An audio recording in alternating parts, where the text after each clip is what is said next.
Hey, it's Nick Handley with Mornings of Sharp and Handley on 1620 The Zone, as we are celebrating 25 years with Gary Java, member of 1620 The Zone from the very first day, one of the OGs, one of the originals that brought all of that sports content to your radio airwaves. I'm so happy to be talking to my friend Gary Java.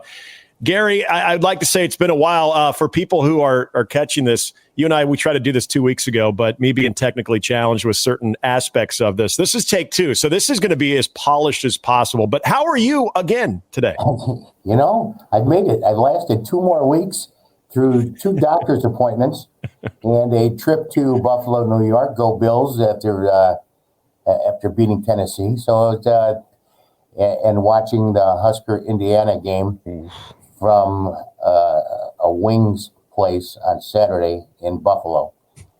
That didn't go over too well. No, hopefully the wings were good. The wings were much better than the game. I'm sure. Not saying much, is it? No.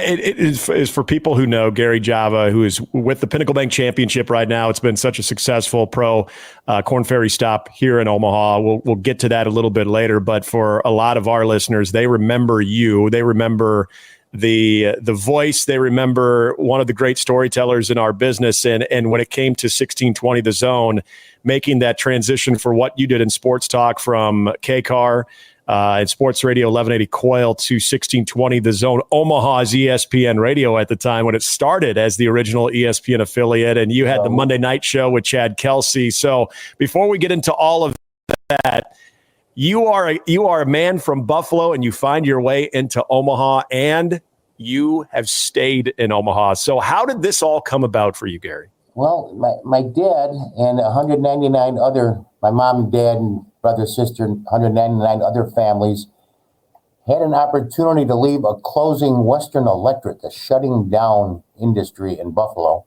There were quite a few over that during the 70s, and they had a chance to move to Omaha. So they did. I didn't.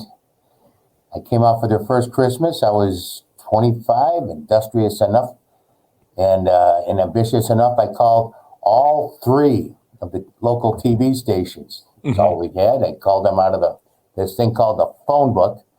And you called the front desk, and you ask, is a news director here? And say, hey, do you have any? I'm a news and sports director at WSDO in Oswego, New York, whatever. You just throw out the letters. And Channel 3's, he was a veteran. He was a tough old veteran who had hired and worked with that Johnny Carson fellow and that Tom Brokaw guy and Chuck Roberts, who went on to CNN fame. And he just were talking over the phone, and he didn't hang up on me like the first 2 stations did. This was at Channel 3, KMTV3. Just like it turned out Channel 3 was the last TV station in the Omaha market not to have a second sports person, an assistant sports director. Back in the day, way back then, in the 70s, the stations would say, if the weatherman or if a news person liked sports or whatever, he'd get up there and read some scores or do something. Of course, Husker football is a different animal, so anyway, he said, he says, come on down. He says, you want to come on? I said, I'm here for a couple of days. I'll be right. I'll be down there tomorrow. So he said, anyway, he says, yeah, come on. He kind of liked me. He says, we're starting auditions in April of 77. So I flew back to Oswego, New York. We're the KFAB of Oswego County. You like when I drop names letters like that, don't I? Apologize. They never leave. Anyway, I went back. I gave 4 months' notice, and I came to Omaha, auditioned for the second TV sports job to be Jim Kelter was a sports director at the time, the late great Jim Kelter. Yep. God bless him. And anyway, so it went on for a while. Nothing happened. And Dave Weber got the job. Dave Weber. Oh, that guy. That guy. And he came out all right on the deal. He was, he wanted a little more money for what KMTV was budgeting at the time for this new position.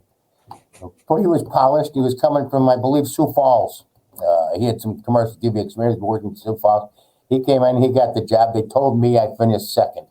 You know, and you know what it's like. There might have been a 332-way tie for second. It doesn't matter. Second, 180th, you weren't first. So thanks for applying and thanks for your interest. Within 3 or 4 months, I'm working for a small local company, and I open a branch down in Wichita. Anyway, my mom calls me and says, Mark Gautier, he was a news director. Channel 3 called. They want you to call him tomorrow. He called and says, Dave Weber's leaving. He's in the rest is history. He had a chance to go over and be number 1 at Channel 6 instead of number 2 at Channel 3. And Mark says, hey, kid, he says, I don't care. He says, we just did all that audition BS. We're not going through that again. You're next in line. How soon can you start? And the way I was brought up, blue collar town, you know, it's the same way here in Nebraska, Western New York. I'll be there I'll give 2 weeks notice and I'll be there. Oh, this is great. And he says, I'll get back to you, kid. And never heard from him again. Just tell me something. Tell me what you do need. You know, just say, no, that's not a good answer. I need a better answer than that. Tell me tomorrow and I'll meet the boss. I'll leave the office keys under the mat. I'll do it. Just tell me what I got to do.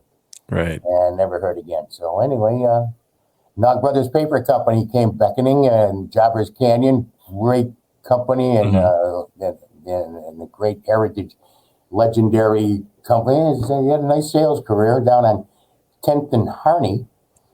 And anyway, and then years later, I'm 10th and Farnham with 1180 KKAR, then 1290 KKAR, and then 1620 The Zone comes into existence. And then years later, I was right across the street at the Burlington Capitol Building.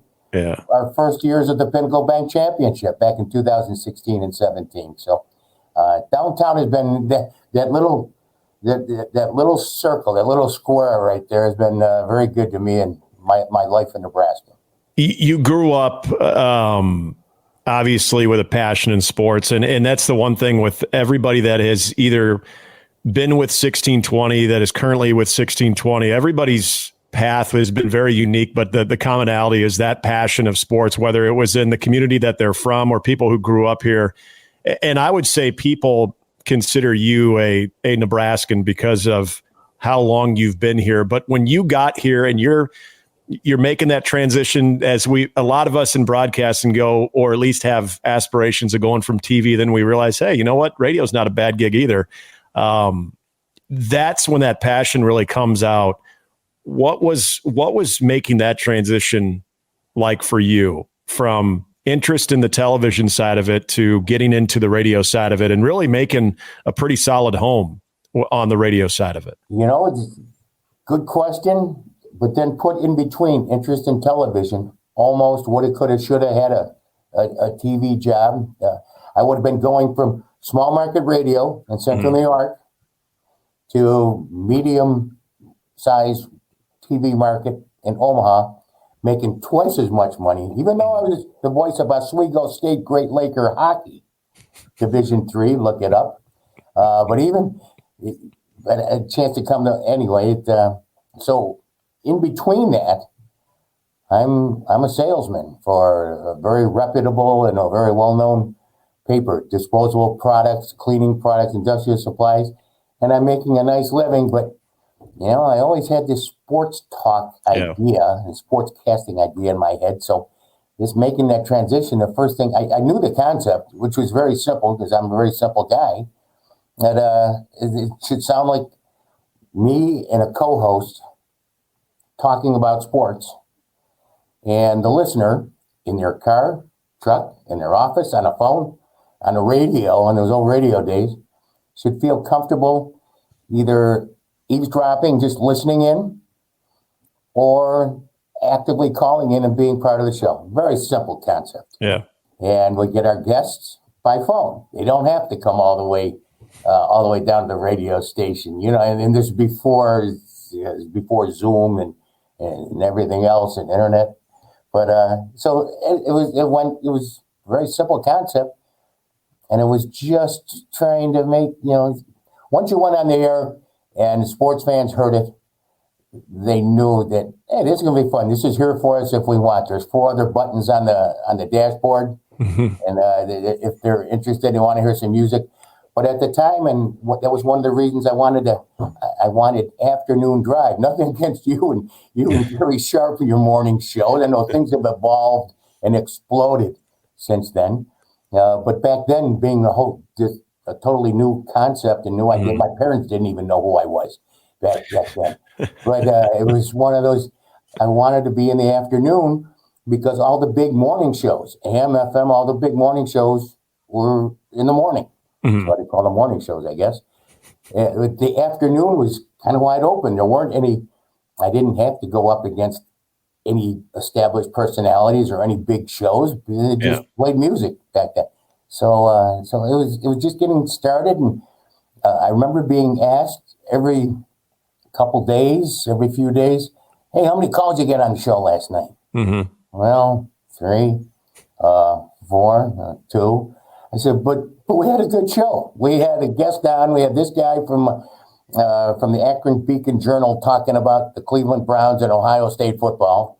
And we had this guy out from the Seattle Times Picayune talking about Washington. So, we knew all the newspapers. I knew all the newspapers, and between me and producers, Tony Boone, Derek Kowal, Kerry Peterson. Deke, more of an engineer, but these guys, that was, hey, call this place and call this place because whatever. Amari Cooper just got traded. Call Tennessee, and call this newspaper. Call, and that's what we would do, and then even locally, just giving the World Herald sports writers an opportunity to expand from 800 or 1,000 words, 2-dimensional print, where you can't quite read the intent or the tone of voice that Lee Barfnick, the great Lee Barfnick, was writing with. Is he trying to kill this coach, or is it just or did he really mean that, or was it a comment? So we have a chance to get on, and people could hear them. Their readers could hear them talk and expound on thoughts and ideas. Anyway, including Dennis Dodd. Dennis Dodd worked for the World Herald for a year and a half before he went to this CBS.com thing way back then. So anyway, that's what we tried to do. And John Mitchell Jr., Dr. John Mitchell Jr., was good enough to remind his dad, our great legendary owner and founder, is John Mitchell Sr., and great radio man and great radio history. Like I think the communications building in Kearney is named after him.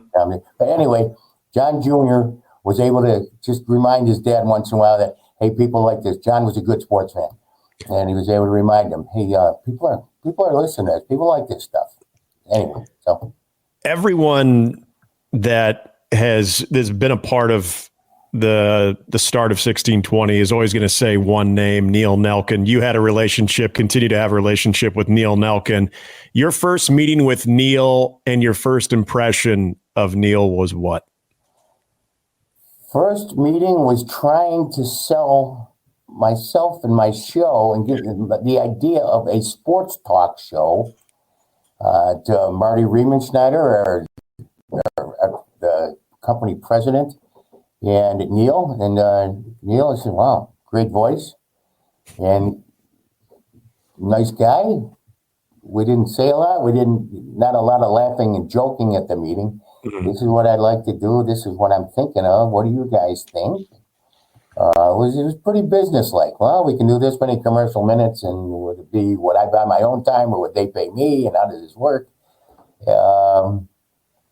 It was nothing like the relationship that we had when we started working together, and we let our hair down and say whatever we wanted to each other. That was fun. That was. People always ask, hey, do you miss this? Do you miss that? And I said, keeping in mind, it wasn't all the streaming. There wasn't a lot of competition then. Right. Like I said, 5 AM dials, 5 FM dials on your car and your truck dashboard. And then I said, keeping in mind, yeah, it was a lot of fun. And I said it was the most fun I ever got paid to have. I say to Neil many times, he'd come up with the wise crack comment or angle. Say, hey, Neil, can I say this? You look at him and go, yeah, once. He in the sports content as that transition was happening, where you would see high school football on Sports Radio 1180 Coil. You would get some of that on KCAR as well. As 1620 is transitioning, you're also, which is kind of rare now with the Husker affiliates, the Husker Sports Network was kind of splintered, where you had an Omaha Sports Nightly and a Lincoln Sports Nightly, and you were doing the Sports Nightly, so you were in on the happenings of Nebraska football. Really, when that show, which very different now, where it's just one centralized show. I mean, there was that was I always thought very interesting that there was two separate shows, a Lincoln and an Omaha show. We thought it was interesting too. It was old friend, everybody knows, Jim Rose at KLIN Studios in Lincoln. Mm-hmm. And it was me at our KKAR studios in Omaha. And we couldn't see each other. This is before we had no video. Mm-hmm. And we'd just get hooked up. He'd have an engineer, a board operator. I'd have Kerry Peterson with me, and everybody making sure, is everything okay? We got everything. This, trying to make it work technically, and it did. And now everybody does it. Now we can look at each other, and people can do Zooms. And mm-hmm. Mike Tirico's on a show in Los Angeles, and he's doing it from Dearborn, Michigan, in his studio or something. Yeah, the part about covering Nebraska football for you and just the local sports, because again, now you are involved in one of the great local sporting events that happens annually in the Pinnacle Bank Championship. But again, obviously that passion that you've had for the local sports community has never left you. Starting out and bringing in a partner like a Chad Kelce, a former Nebraska football player, and having that Monday night show as 1620 The Zone launches for you, what did you always find appealing about the Omaha and the Nebraska sports community and passion that you had? People loved it. People lived it. They supported it. People were passionate about their teams. Whether it was Creighton, I remember when I was starting. It's been a few years, but Dana Altman and Pat Burns came in at mm-hmm. Creighton basketball, UNO football, yep. Respectively. When the attendance numbers were down, UNO football was. So I just realized I was semi-smart. I went to a state school in the 70s, Oswego State, but I did go to a Jesuit high school, so I was smart enough to know, let's support the home teams. Mm-hmm. This is, once again, my parents didn't even know my name. Here I am, and we're starting this new concept, and what is this one? Let's support the home team. If somebody, if somebody's having a fundraiser, spaghetti dinner for the new baseball fields down in South Omaha to fix up Booth Field, whatever, and if coach called up, he said, we wouldn't put them on the air, but give me some information. Yeah. Give me information. I'll read it at least a couple times a show. And when we get close to the event, we'll talk to you, give us a call, we'll talk to you for 5-10 minutes and help you promote your event. Same way with the Cox Classic. Mm-hmm. When that started, when Nick Handley founded the Cox Classic, Nick is, come on the show just anytime. You need to, volunteer sign up starts in March. You're selling sponsorships, anytime, anything you need, and then it became Nick and Mike West. So you just supported the local sports community, and it grew. People were passionate about their teams, whether they were high school teams, college sports, or it was Missouri Valley basketball, mm-hmm. It was UNO football, and all that. People were just passionate about it, and they liked it, and they liked that people were talking about and supporting their programs.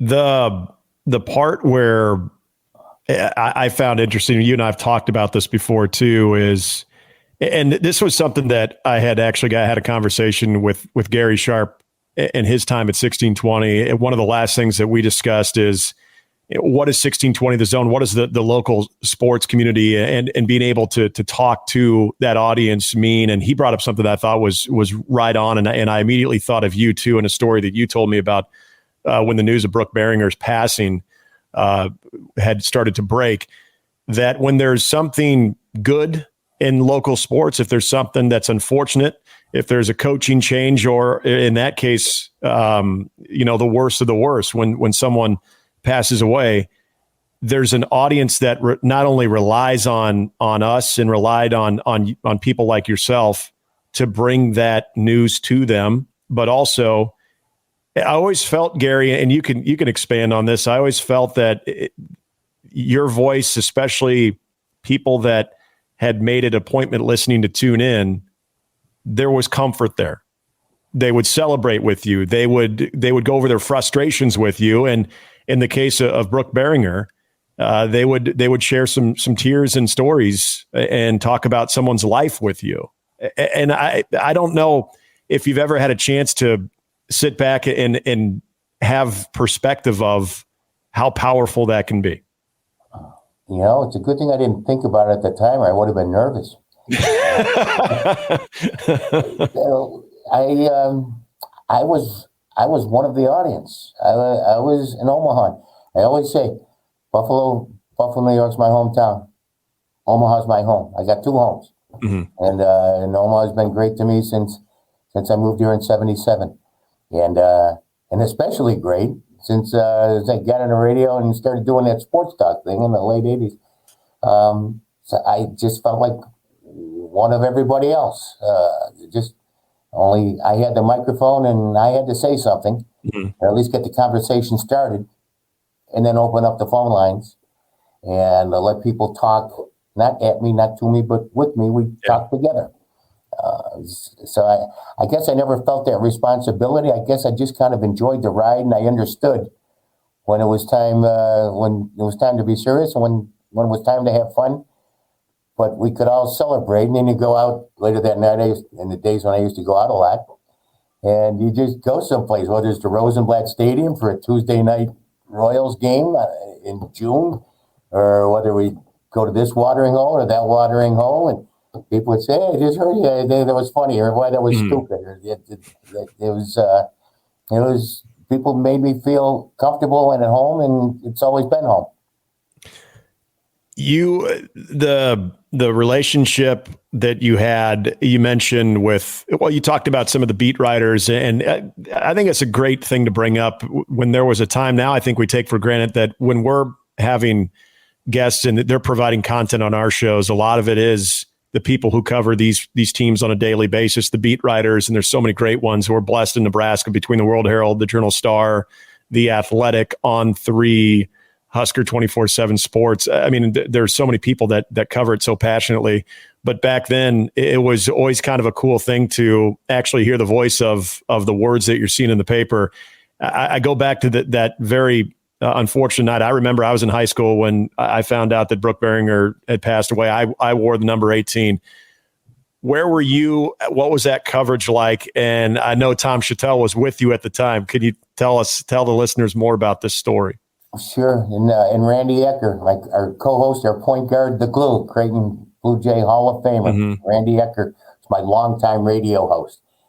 Tom Chattel would join us on Thursdays, and we were at the Scorecard, the original sports bar in Omaha and Miracle Hills. And John Wonder was always good, and we had a good relationship. So we did our show from there, right inside the doorway. And so we'd see people coming in and coming out. One time was Gail Sayers coming through and sit down and talk with us. But anyway, another time was Lance Leipold and Ben Berg and some of the guys. And we've remained friends. But that night, I was the only one. They had headphones so they could hear programming, and they sat across from me at our table. And one of my headphones was the studio. It was Neil Melkin back in the studio, Gary Peterson in the studio. And while Randy and Tom were talking about something, I hear Neil in my ear, "Java, take the break as soon as you can. Break as soon as you can. We need to talk to you." So I said, "Okay, I'm just waiting." So I'm waiting. As soon as someone, I didn't interrupt, but as soon as someone took a breath and finished a statement, finished a sentence, I said, "We'll be right back with more. Randy Ecker, Tom Chattel, Gary Java, the scorecard. I'll be right back after this." Boom. And these guys are giving me a look of horror. What are you doing? What's the matter? I said, "I don't know. I'm going to find out." So I'm talking to Nick and I said, "We have a report. There is a report that a plane has gone down, a private plane has gone down outside of Lincoln. And there are reports or furs that talks that it might be Brooke Barringer." Okay, that's not good enough to all right, so what are we going to do? We got 3 minutes of commercial break to figure out what we're going to say. And the TVs were on at the scorecard. They had all the TVs. But all we had to go by was, I think it was Channel 6 at the time, that was reporting that, yes, Brooke Barringer was on that plane. I said, well, you know what it's like. All right, that's our easy out. That's, we can blame it on them if it's wrong. So, right. Channel 6 is reporting that Brooke Barringer has gone down in a plane and a plane that crashed. And that's where we had to go. And within 10, 15 minutes, the story was out. Mm-hmm. So we had to finish our show, Randy and Tom and I. Tom, this is before computers. So Tom had to go down to Omaha World Herald office downtown. I had to go to our offices. And I'm sure he's trying to find quotes and people to talk to, comment on Brooke and how good he was and what you thought. And so I was doing the same thing in our newsroom. Alongside, I always like throwing in, as reminding people, our news director, Brian Barks, who's now the president and CEO of Omaha Food Bank. Mm-hmm. So we're trying to get quotes. And one of the people that I had called Trev Alberts. I put out a call to him, and he was just auditioning at the time for CNN Sports. Oh, yeah. Yep. And then I had Rick Neuheisel, Colorado coach, and I got his gatekeeper. I got his secretary, executive assistant. And he says, well, coach is in a meeting right now, but give me your name and who you're with and your phone number, and I'll get the note. So she's repeating it kind of loud enough in hindsight. She was repeating it loud enough so he could hear. He was within earshot. Yeah. And as soon as she said, that's KKR, and that's in Omaha, and I hear his voice in the back. I'll take that call. And she switched me through, and he couldn't have been any kinder and gracious and sympathetic and complimentary for everything Brooke was on and off the field. And an easy 15, 20 minutes talking to Rick Neuheisel, who I still enjoy listening to overnights. Yeah. Late at night when you and Gary Sharp and John Bishop are not. Yeah. But anyway.